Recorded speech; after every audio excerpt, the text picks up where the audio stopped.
भगवान अर्जुन को विश्वरूप दिखा रहे हैं। विश्वरूप दिखा रहे हैं तो अर्जुन ने जैसे विश्वरूप देखा, और विश्वरूप देखने में उन्होंने क्या देखा कि भगवान के अंदर सभी देवता, सभी मानव, यक्ष, राक्षस, गंधर्व, किन्नर आदि सभी हैं। संपूर्ण विश्व उस परमात्मा यानी कृष्ण के अंदर समाहित है। और देखने के बाद भगवान से कह रहे हैं, अनेक बाहु दर्वत्र नेत्रम, हे विश्वरूप, हे विश्वेश्वर, पश्यामि विश्वेश्वर विश्वरूप। हे विश्वेश्वर, हे विश्वरूप, मैं क्या देख रहा हूं, आपकी तो बाहुएं अनेक हैं, जिसकी कल्पना नहीं की जा सकती। वह अनेक बाहु हैं और उदर, पेट भी आपके बहुत अनेक हैं और अलग अलग हैं। और वक्त्र नेत्रम, और ऐसा नहीं कि केवल शरीर भर है, केवल कबंध भर है, ऐसा नहीं है। कबंध यानी केवल इतने भाग है।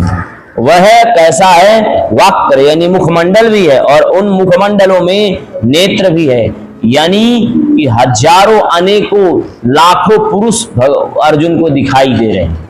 इसीलिए अर्जुन को भगवान ने गीता के 11वें अध्याय में, इसी 11वें अध्याय में भगवान ने अर्जुन को विश्वरूप देखने के लिए भगवान ने कहा, दिव्यम ददामि ते चक्षुः पश्चिमे योगमैश्वर। हे अर्जुन, तुम मेरे दिव्य रूप को देखने के लिए, तो दिव्य रूप अगर देखना है तो दिव्य नेत्र भी चाहिए। तो भगवान ने अर्जुन को इसलिए दिव्य नेत्र दिया था, क्योंकि भगवान के रूप का, ऐश्वर्य का कोई हिस्सा अर्जुन के आंखों से छूट न जाए, बस। और अर्जुन कह रहे हैं, मैं तो अनेक बाहु और अनेक उदर, अनेक पेट और अनेक नेत्रों के साथ मुंह में देख रहा हूं। और पश्यामि त्वं सर्वतो अनंत रूपम, तुम्हें मैं कैसे देख रहा हूं, तो अनंत रूप देख रहा हूं, जिसका कोई आदि अंत है ही नहीं। अब फिर देखिए, नान्तम न मध्यम पुनस्तवादीम, पुनः, और फिर मैं बार बार वही चीज देख रहा हूं, यानी कि ना उसका आदि है ना उसका अंत है। हे विश्वेश्वर, हे विश्वरूप, भगवान ने ऐसी कृपा अर्जुन के ऊपर की कि संपूर्ण संसार को अर्जुन देख रहे हैं। और आगे वाले श्लोकों में आप देखेंगे, जब अर्जुन अपने आप को ही देखेंगे, भगवान के दाढ़ों में पिसते हुए भीष्म, द्रोण, कर्ण, शल्य, इन सबका मरना लिखा हुआ है। जैसे कीड़ा नहीं होता, फतिंगा, देखना गर्मी के टाइम पर हाइलोजन से जो है कीड़ा क्या करता है, उसी के साइड जाता है। ठीक इसी प्रकार से मानव क्या है, काल के मुख में जाने के लिए हमेशा उद्यत रहता है। किसके मुख में? काल के मुख में जाने के लिए हमेशा उद्यत रहता है।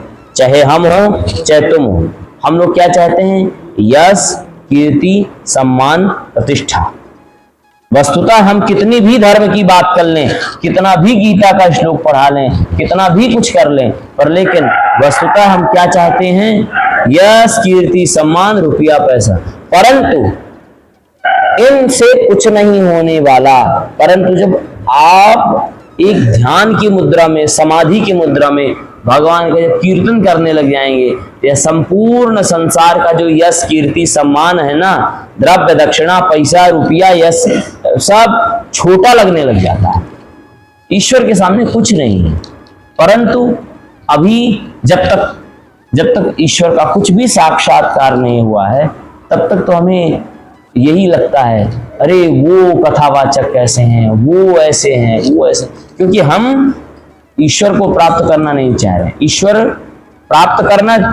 को प्राप्त करना चाहिए और साथ में अपना कर्म भी करना चाहिए। कर्म करोगे तब भी तुम्हें ईश्वर कहीं ना कहीं बढ़ाएगा, पर लेकिन श्रद्धा भक्ति के साथ। ठीक है, कर्मण्येवाधिकारस्ते, कर्म में आपका अधिकार है, कर्म करना चाहिए। ये नहीं कह दिया कि तुम मेरे केवल भजन ही करो। भजन करने के साथ क्या क्या करना है? कर्म को करते रहना है। गीता का मतलब यह नहीं लगा लेना कि हमको केवल राधे राधे राधे राधे ओम नमः शिवाय रटते रहे, नहीं। क्या करना है, एक हाथ में हमारा वर्क है तो एक हाथ में हमारा भक्ति यानी धर्म है, समझे। यह है दोनों चीज गीता सिखाती है। यह नहीं सिखाती केवल तुम भगवान को भजन ही करो, भगवान को भजो, नहीं, दोनों चीज करो। अर्जुन को भगवान ने यही चीज कहा। आगे के श्लोकों में देखोगे अर्जुन को भगवान कहेंगे निमित्त मात्रम भव सब्यसाचिन, हे सब्यसाचिन तुम जो है निमित्त मात्र हो, करने वाला मैं, कराने वाला मैं। तो इसीलिए भक्ति करने और कराने वाला वही है, कर्म कराने वाला वही है, आप और हम निमित्त मात्र हैं। यानी उसने क्या दिया है हमें, बुद्धि और विवेक। ये पागल नहीं ना हो, बुद्धि विवेक दिया है, उससे विचार करो। बुद्धि तुम्हारी क्या है, तुम्हारे पास, भगवान के अंदर नहीं है कि तुम कहो कि अरे हमारी भगवान ने बुद्धि फेर दी। तुम्हारी भगवान ने बुद्धि नहीं फेरी, तुमने फिरवा ली बुद्धि। अनेक बाहूदर वक्त्र नेत्रम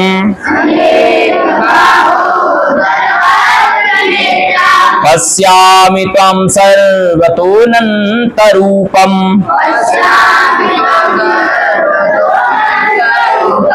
नान्तं न मध्यं न पुनस्तवादि पश्यामि विश्वेश्वर विश्वरूप।